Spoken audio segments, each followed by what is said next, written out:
Section 18 public prosecution तक हो गया था। आज अपन assistant public section 19 assistant public prosecutor 25 sorry. आजा पढ़। Section 19 Assistant Public Prosecutor Subsection 1 The state government shall appoint in every district one or more assistant public prosecutor for conducting prosecution in the court of magistrates. Subsection 2 The central government may appoint one or more assistant public prosecutors for the purpose of conducting any case or class of cases in the court of magistrates. Subsection 3 Without prejudice to the provision contained in subsection 1 and 2 where no assistant public prosecutor is available for the purpose of any particular case, the district magistrate may appoint any other person to be the assistant public prosecutor in charge of that case after giving notice of 14 days to the state government. देखो ये पहले ऐसे ये provision नहीं था 14 दिन वाला, ठीक है बेटा। आजा यहाँ पे ये लिखा हुआ है state government shall appoint in every district one और more assistant public prosecutors for conducting prosecution in court of magistrate. Magistrate की कोर्ट खाली तो रहेंगी नहीं, आपने सेशन जज की देख ली, असिस्टेंट एडी सब एडिशनल सेशन की सबकी देख ली, सबके यहाँ प्रोसिक्यूटर अपॉइंट होते हैं। तो भैया कोर्ट ऑफ मजिस्ट्रेट जहाँ पे अमूमन सबसे ज़्यादा काम आता है, ठीक है, क्योंकि फर्स्ट कॉग्निजेंस की पावर किसके पास होती है? Judicial magistrate first class. अब ये मजिस्ट्रेट की कोर्ट में अगर पब्लिक प्रोसिक्यूटर या एडिशनल क्या कहते हैं असिस्टेंट पब्लिक प्रोसिक्यूटर नहीं रहेगा तो वहाँ पे प्रोसिक्यूशन कौन कंडक्ट कराएगा? तो इनने बोला कि भैया यहाँ पे हर एक डिस्ट्रिक्ट में एक या एक से ज़्यादा असिस्टेंट पब्लिक प्रोसिक्यूटर अपॉइंट किए जाएंगे जो कोर्ट ऑफ मजिस्ट्रेट में प्रोसिक्यूशन कंडक्ट कराएंगे। दूसरा, द सेंट्रल गवर्नमेंट में अपॉइंट, वो चाहे तो करे वो चाहे तो ना करे, है ना। कुछ क्लास ऑफ केसेस हैं जो बेसिकली करते हैं, हम तुम्हें बता दे रहे हैं कुछ क्लास है, लेकिन ये क्या करते हैं, मतलब जो सेंट्रल गवर्नमेंट होती है, सेंट्रल गवर्नमेंट बेसिकली अपने पैनल में रख लेती है कि ये हमारी तरफ से प्रेजेंट होंगे, क्योंकि अब सेंट्रल गवर्नमेंट के लिए मतलब रेगुलर अपॉइंटमेंट करना थोड़ा सा, मतलब मध्य प्रदेश में तो तुम ये समझ सकते हो कि नहीं है ऐसे सेंट्रल गवर्नमेंट की तरफ से, है ना, आते हैं जाते ही अपनी जगह, मतलब मजिस्ट्रेट की कोर्ट में प्रोसिक्यूशन के लिए नहीं है। Without prejudice to the provision contain in 1 and 2 where no assistant, जहाँ पे असिस्टेंट पब्लिक प्रोसिक्यूटर है ही नहीं, डीएम कौन, यहाँ पे देख लो डीएम लिखा हुआ, डिस्ट्रिक्ट मजिस्ट्रेट, ना कि जज, है ना। District magistrate may appoint any other person to be public prosecutor in charge of that case after giving notice of 14 days to the state government. भाई कहीं पे असिस्टेंट पब्लिक प्रोसिक्यूटर नहीं मिल रहा, अब हमें वहाँ पे प्रोसिक्यूशन कराना है, तो डिस्ट्रिक्ट मजिस्ट्रेट के पास पावर है कि ये असिस्टेंट पब्लिक प्रोसिक्यूटर अपॉइंट कर सकती है, बशर्ते 14 दिन का नोटिस किसको देना पड़ेगा? राज्य सरकार को, कि भैया हम ऐसी नियुक्ति कर रहे हैं। ठीक sir. Provided that no police officer shall be eligible to be appointed as an assistant public prosecutor if he has taken any part in the investigation into the offence with respect to which the accused is being prosecuted, or B is below the rank of inspector. पहले तो 14 days पे लगाओ, सबसे important question बनेगा जहाँ से, वो है 14 दिन। ठीक है। No police officer shall be eligible to be appointed as assistant public prosecutor. मतलब तुमसे अगर कभी ये प्रश्न पूछ लिया जाए कि क्या पुलिस ऑफिसर को पब्लिक प्रोसिक्यूटर अपॉइंट कर दिया जा सकता है, तो जनरल आंसर है नहीं, नहीं किया जा सकता। लेकिन किन्हीं परिस्थिति में किया जा सकता है, कब? जब उसने उस इन्वेस्टिगेशन में, उस अन्वेषण में किसी प्रकार से भाग ना लिया हो, या किसी तरीके से कोई भी पार्ट में अगर उसने इन्वेस्टिगेशन की प्रोसेस में उसने वो इन्वॉल्व था, ठीक है। देखो वो इन्वेस्टिगेशन ऑफिसर हो सकता है, वो जब्ती में हो सकता है ना, वो कोई और, जैसे सेक्शन 27 अब सेक्शन 23 है में भारतीय इसके साक्ष्य अधिनियम की, ठीक है, जिसमें वो लेके जाता है और वहाँ से वेपन जब्त कराता है, या कोई और भाग में क्या कहते हैं कि जिसमें उसने बयान लिए हैं, मतलब इन्वेस्टिगेशन की कोई भी प्रोसेस में अगर वो इन्वॉल्व है तो फिर वो असिस्टेंट पब्लिक प्रोसिक्यूटर नहीं। ऐसा क्यों करते हैं वैसे? क्योंकि यार एक बात बताओ, पुलिस तुम्हारे बयान ले रही है, पुलिस तुम्हारी पूरी इन्वेस्टिगेशन करा रही है, ठीक है, अब हो सकता है ना कि प्रभावित हो जाए आदमी। भाई तुमको कैसे पता कि इन्वेस्टिगेशन बिल्कुल प्रॉपर हुई है? ठीक है, कोई लैक्यूना नहीं हुए, ये तुम्हें कब पता चलेगा? जब कोर्ट में आओगे, कोर्ट में किसी का प्रभाव नहीं होता। अब वही आईओ वही सरकार की तरफ से असिस्टेंट प्रोसिक्यूटर बन जाएगा, तुमसे वही वही प्रश्न पूछेगा जो उसने जो काम किया है, उसके सिवा कोई प्रश्न पूछेगा नहीं। तो मान लो कि डिफेंस ने वो प्रश्न उससे नहीं पूछे तो खत्म हो गई कहानी। अच्छा ठीक है। इस below the rank of inspector, inspector से नीचे की रैंक का भी नहीं होना चाहिए वो। ठीक है।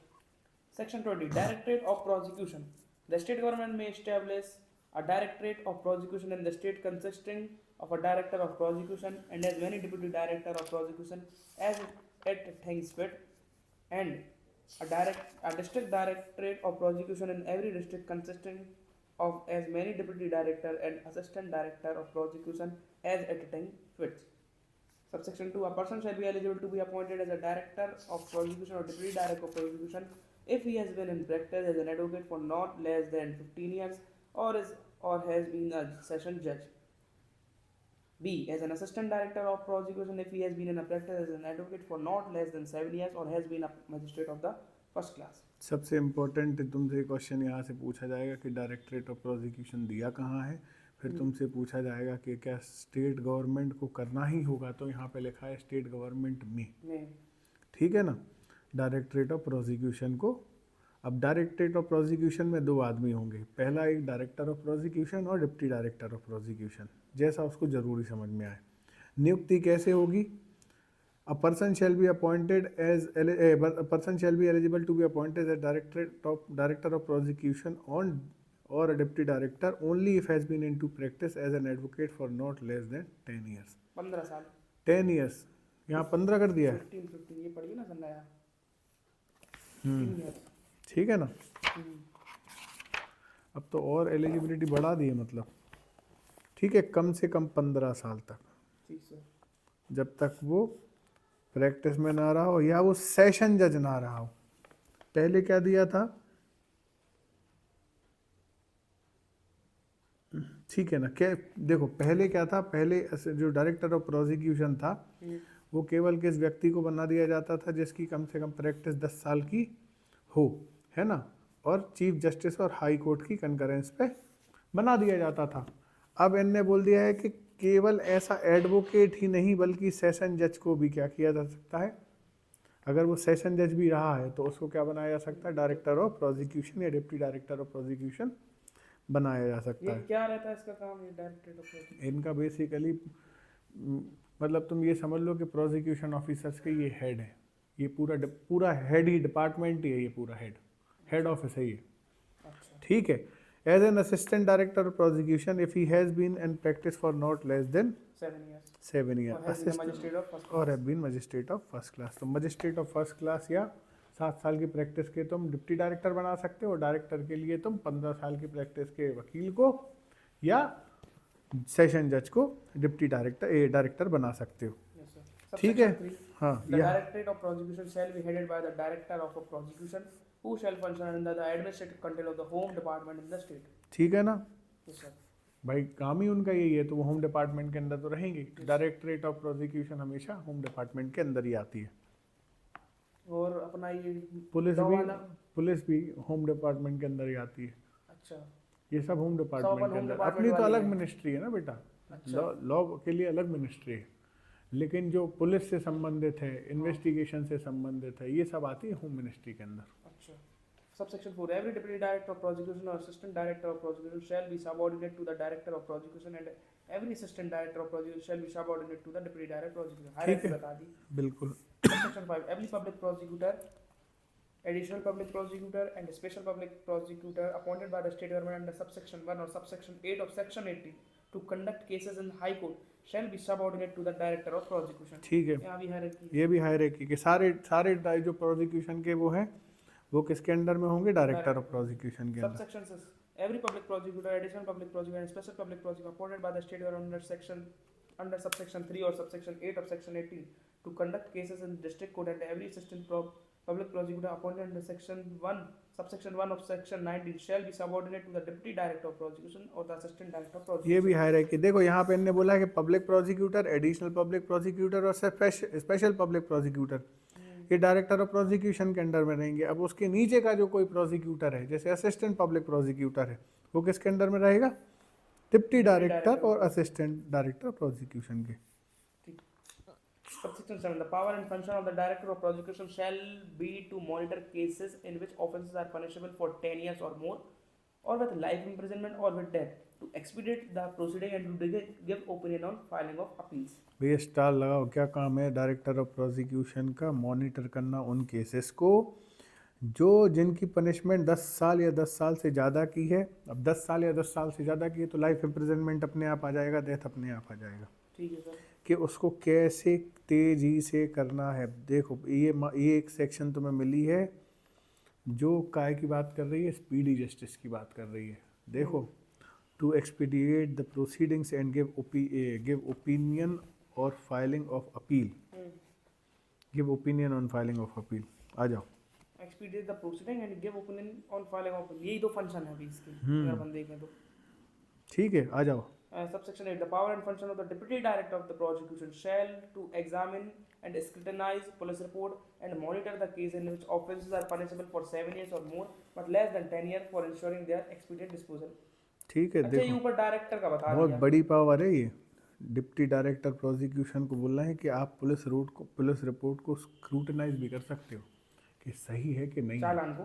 एग्जैक्टली, ठीक है ना। और उन ऑफेंस को मॉनिटर करना जो 7 साल से ऊपर के हैं लेकिन 10 साल से नीचे के हैं। ठीक। क्योंकि 7 साल से जैसे ही तुम ऊपर बोलोगे तो 7 साल से ऊपर मतलब 10 साल से ऊपर भी है ना। इसमें लेस देन 10 साल, इसीलिए 10 साल नीचे कर दिया, क्योंकि फिर आप किसको पावर को एक्सीड कर जाते, डायरेक्टर की पावर को। Subsection 9. The function of the assistant director of prosecution shall be to monitor cases in which offences are punishable for less than 7 years. बहुत बढ़िया। असिस्टेंट को काय के लिए कर दिया? 7 साल से नीचे के लिए कर दिया। मतलब बेसिकली तुम देखो, डायरेक्टर, डिप्टी डायरेक्टर और असिस्टेंट डायरेक्टर को लगभग सारे केसेस मॉनिटर करने की पावर मिल गई। हाँ सर, बस अलग अलग हो गई। हाँ, जुरिडिक्शन ही टाइप का कह लो। बहुत बढ़िया। Subsection 10. Notwithstanding anything contained in subsection 7, 8 and 9, the director, deputy director or assistant director of prosecution shall have the power to deal with and be responsible for all proceedings under this Sanhita. ठीक है ना, आ जाओ। Subsection 11. The other powers and functions of director of prosecution, deputy director of prosecution, assistant director of prosecution, and the areas for which each of the deputy director of prosecution or assistant director of prosecution have been appointed shall be such as the state government may by notification specify. बिल्कुल सही है भाई। अब इन सब की जो functions होंगे वो राज्य सरकार बता देगी। Subsection 12. The provision of this section shall not apply to the Advocate General for the state while performing the function of a public prosecutor. Stair लगा लो भैया। ये क्यों नहीं अप्लाई होता है इसका? भैया, provision of this section shall not apply to advocate general for state while performing functions of public prosecutor. क्योंकि एडवोकेट जनरल आप समझ लो कि स्टेट के द्वारा हाई कोर्ट में रिप्रेजेंटेशन के लिए अपॉइंट किया गया है। अब अल्टीमेटली वो स्टेट गवर्नमेंट को ही रिप्रेजेंट करता है ना, स्टेट को ही रिप्रेजेंट करता है। लेकिन for the state by performing the functions of public prosecutor, क्योंकि इसको पब्लिक प्रोसिक्यूटर के फंक्शन क्या एक्सरसाइज करने की पावर दे दी गई है। इसका मतलब ये नहीं है कि ये पूरा सेक्शन तुम इस पर अप्लाई कर दोगे, क्योंकि उसका ये काम नहीं है। अच्छा, आया समझ में? ठीक सर। एक मिनट ना। ठीक है। Chapter 3. Power of courts. Subsection 21. Court by which offences are triable. Subject to other provision of the Sanhita. A. Any offences under the Bharatiya Nyaya Sanhita may be tried by the High Court or the Court of Session or any other court by which such offences is shown in the first schedule to be triable. देखो, any offence under भारतीय न्याय संहिता मतलब IPC, मतलब जो भी है भारतीय न्याय संहिता IPC जो हो गई अपनी, वो कौन से ऑफेंसेस कौन सी कोर्ट उनको ट्राई कर सकती हैं? देखो, हाई कोर्ट ट्राई कर सकती है, कोर्ट ऑफ सेशन ट्राई कर सकती है और एनी अदर कोर्ट। अब इनने ये क्यों लिख दिया any other court by which such offence is shown in the first schedule? क्योंकि फर्स्ट शेड्यूल में बताया गया कि कौन से अपराध कौन सा मजिस्ट्रेट ट्राई करेगी या कौन सी कोर्ट ट्राई करेगी। आया समझ में? जैसे कोई ऑफेंसेस हैं जो सीधे मजिस्ट्रेट फर्स्ट क्लास, सीधे जो भारतीय न्याय संहिता है, भारतीय न्याय संहिता में विभिन्न प्रकार के अपराध हैं, कुछ छोटे अपराध हैं, कुछ बड़े अपराध हैं।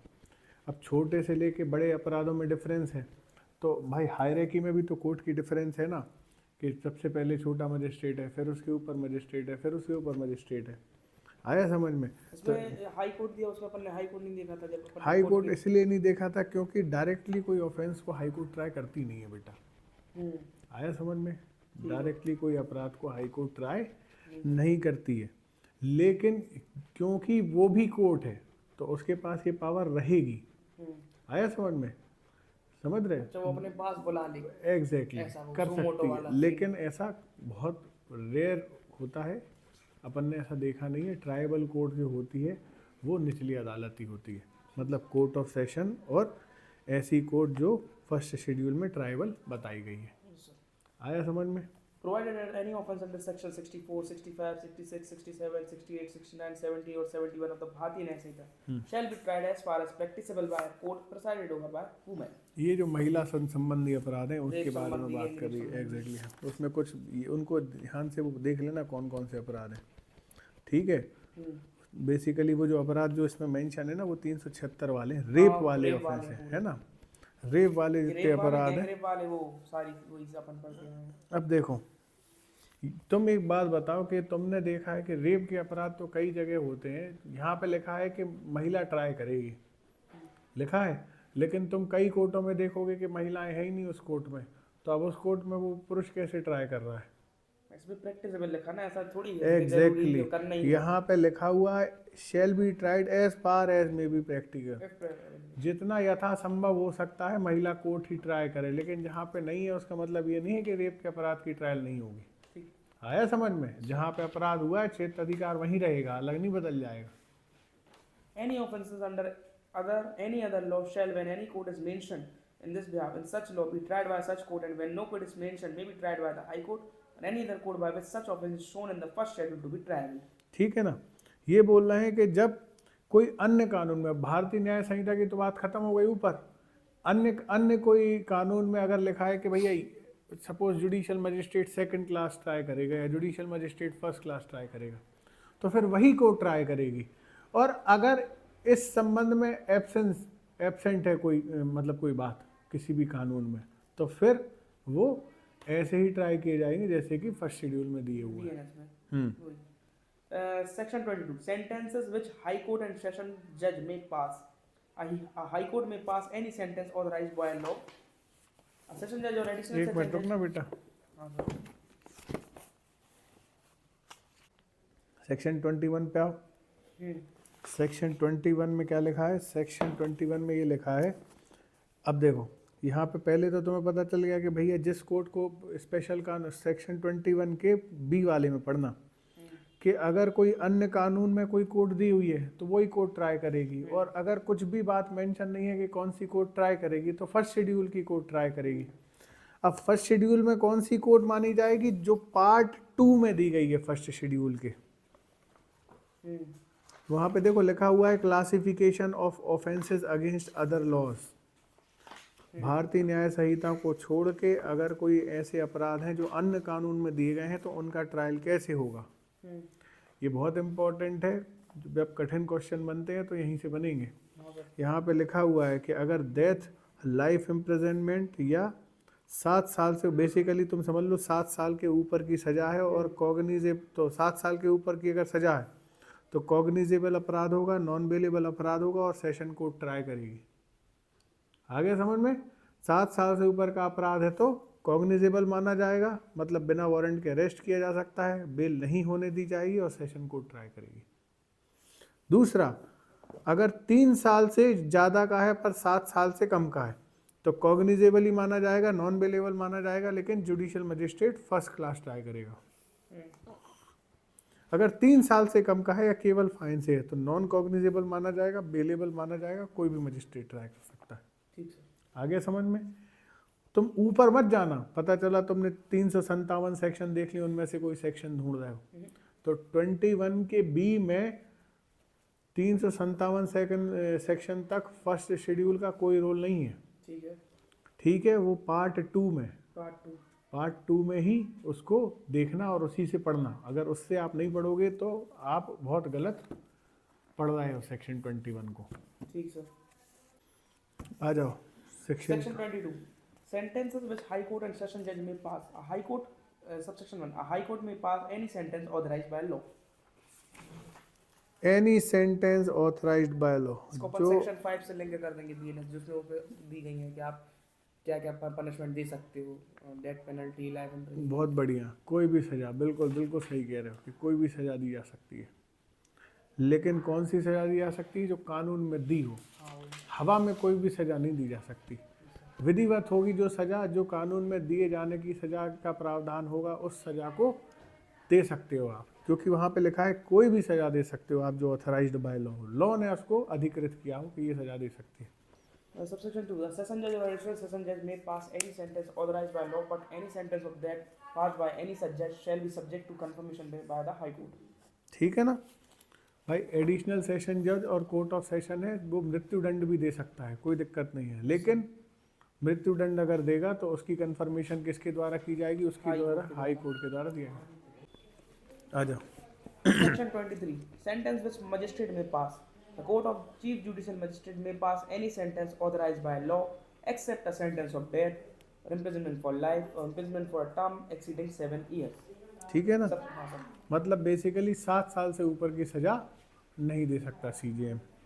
7 साल तक की है। Subsection 2. The Court of Magistrate of the first class may pass a sentence of imprisonment for a term not exceeding 3 years, or a fine not exceeding 50,000 rupees, or both, or of community service.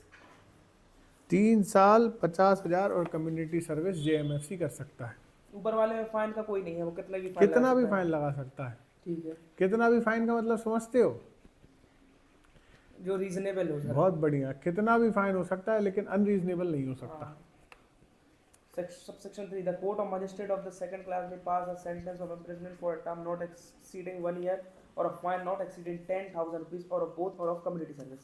1 साल 10,000, ये याद कर लेना, ये question पूछा जाता है, ठीक है ना भाई। को एडिशनल सेशन जज और सेशन जज कोई भी सज़ा दे सकता है, लेकिन मृत्युदंड के लिए कंफर्मेशन चाहिए हाई कोर्ट की। High court authorise by law कोई भी सज़ा दे सकता है, सीजेएम 7 साल से ऊपर की सज़ा नहीं दे सकता है।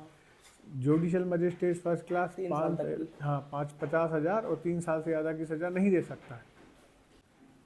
Explanation. Community service shall mean the work which the court may order a convict to perform as a form of punishment that benefits the community, for he shall not be entitled to any remuneration. Underline कर लो कि किसी यहाँ explain किया गया प्रकार है sir पूरा ये कम्युनिटी सर्विस। ये क्वेश्चन पूछा ही जाएगा हाँ, कि very कम्युनिटी important है। सर्विस कहाँ पे डिफाइन किया है, पहली बात, हाँ, और दूसरी बात क्या है ये? रेम्यूनरेशन क्या रहेगा। Section 24. Sentence of imprisonment in default of fine. The court of magistrate may award such term of imprisonment in default of payment of fine as it रुक जा, authorized by ये law. समझनी पड़ेगी।